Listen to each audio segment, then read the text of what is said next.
They thought we were past our prime. Quiet, settled, done surprising anyone. So we gave them something they'd never forget, and they didn't look away. If you're one of the regulars, hit like and subscribe. It's the best way to support the channel, and it helps more than you know. And if you're new here, welcome. I hope you enjoy this one. Let's get into it. It's honestly exhausting, Mrs. Blake said, flopping back into the arm of the couch like she was performing for the room. She let out a theatrical sigh. Every night, like we're trying to win a mall or something, Mr. Blake smirked without looking up from his drink. What can I say? Some of us are still in our prime. Their laughter was just a little too loud, just a little too pointed. It wasn't a joke between them. It was a performance for us. Tom sat beside me on the other couch. One ankle rested casually over his knee. A quiet presence. But I could feel it, how still he went when she kept talking. Mrs. Blake raised her glass slightly and grinned at us in the hearts. But, hey, at least you guys don't have to worry about that stuff anymore, right? I tilted my head. She kept going. You've put in your time. Now you get to just relax. Enjoy the quieter parts of life. No need to keep up with she made a vague little hand motion, smirking nightly expectations. There was a soft laugh from Mr. Blake and he muttered, "They've earned it like it was a compliment." Across from us, Mr. Hart glanced at his wife, then down at the floor. She gave a tight smile and shifted in her seat, her hand barely brushing his knee. Neither of them argued. If anything, they looked like they agreed, like they'd accepted it. But we hadn't.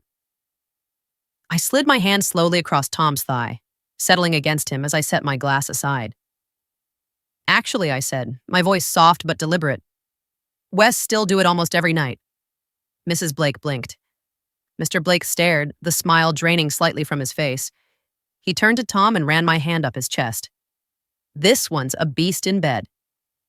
I heard someone inhale sharp and shallow. Tom chuckled low in his throat, finally meeting Mr. Blake's gaze. We've been together 21 years, he said calmly. And I'd say the last 5 have been the best. Mrs. Blake laughed, but it sounded thinner now. Wait, seriously? Every night? She looked me up and down, then glanced at Tom.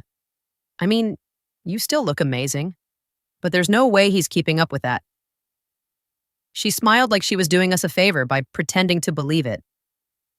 I let the silence stretch, then I smiled. You'd be surprised what he's capable of.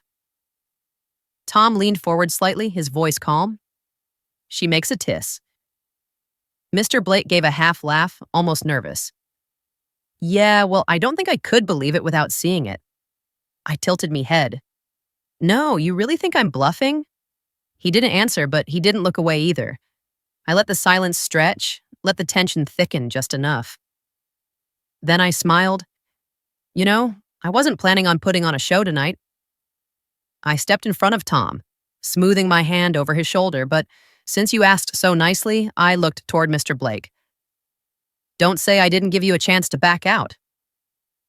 Tom leaned back, arms stretched along the couch, completely relaxed, like he knew exactly where this was going, like he'd been waiting for it all night. I turned toward him and ran my fingers slowly down his chest. The room went still. Then I dropped to my knees. Mrs. Hart let out a soft gasp. What are you doing?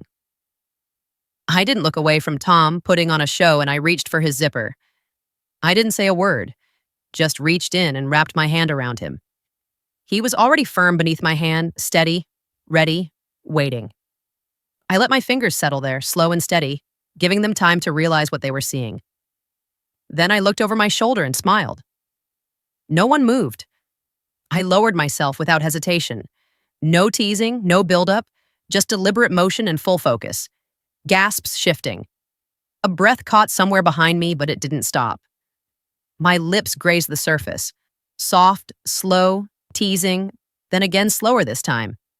My tongue followed, slow and purposeful, savoring the closeness. Tom exhaled softly, the sound buried low in his chest. He leaned back into the couch, one hand resting against the armrest. Breathing changed, longer, slower, deeper. I let my hand and mouth move together. Smooth, steady, not rushed. Every movement, every breath, every pause.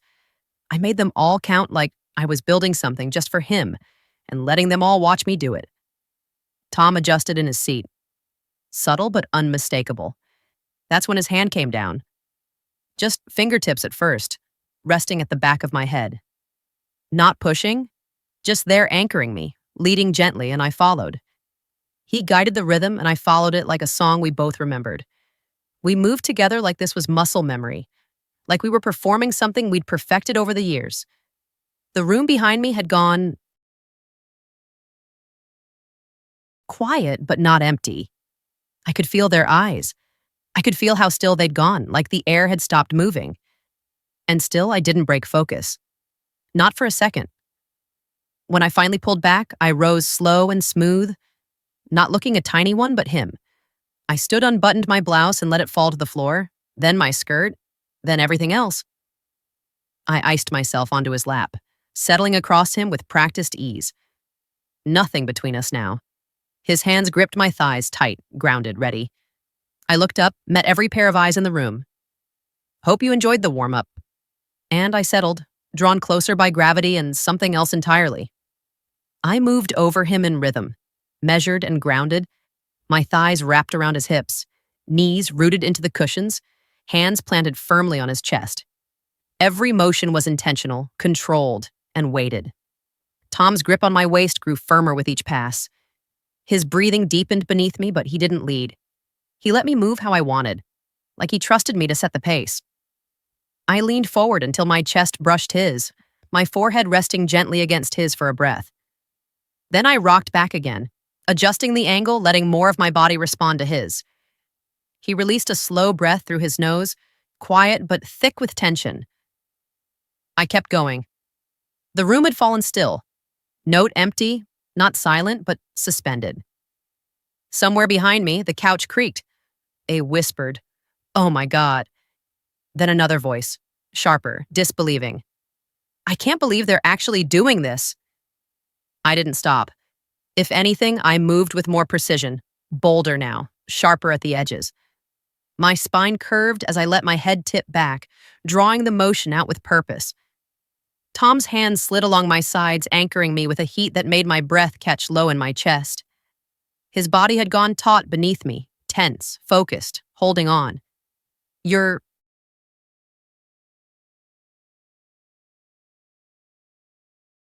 "Unreal," he murmured. I didn't answer.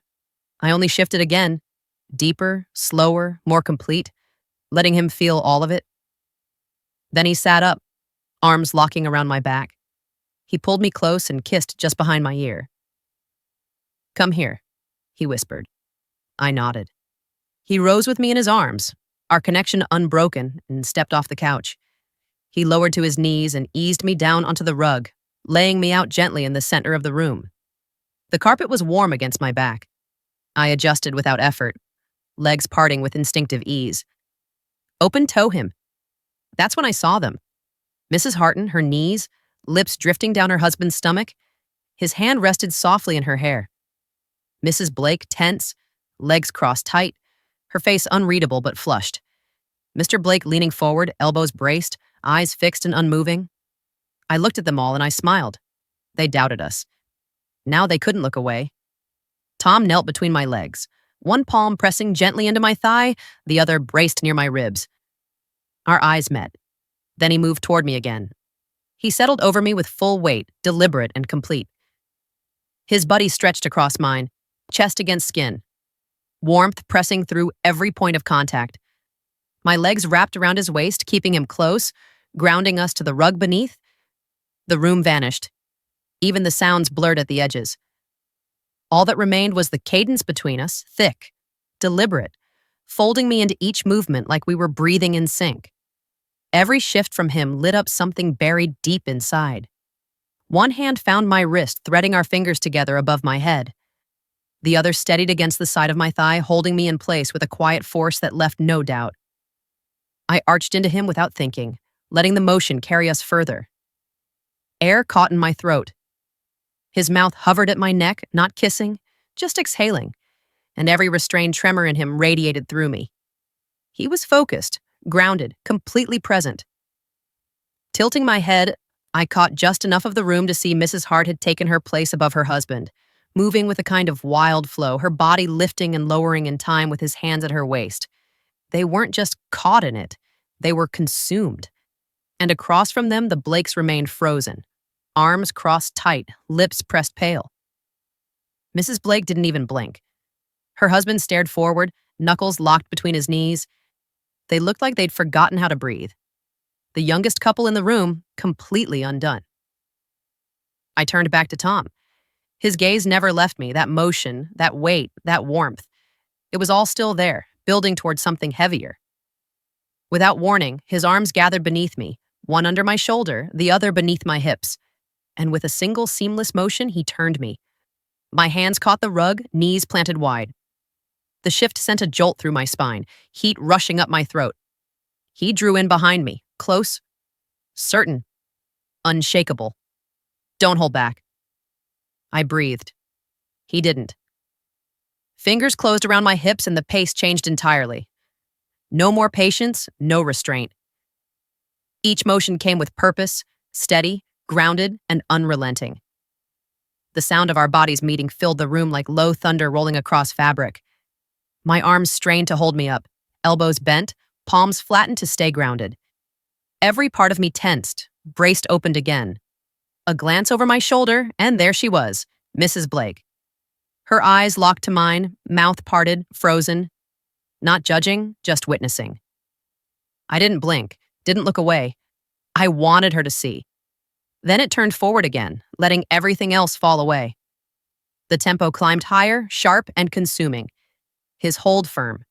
My lungs seized. My body tightened, stretched, and hovered right at the edge. Something inside let go. A sound escaped. Half breath, half cry. I folded forward, trembling. The world around me lit with something hot and breathless and bright. For a moment, just long enough to catch one shallow breath, he paused, then moved again with even more force, more driven, more alive. And he didn't stop. Be honest, if you were in his place with the whole room watching, what would you have done? Would you have held back or gone even further? Tell me in the comments. I'll be reading. And before you head out, don't forget to like, subscribe, and turn on notifications so you never miss the next stone.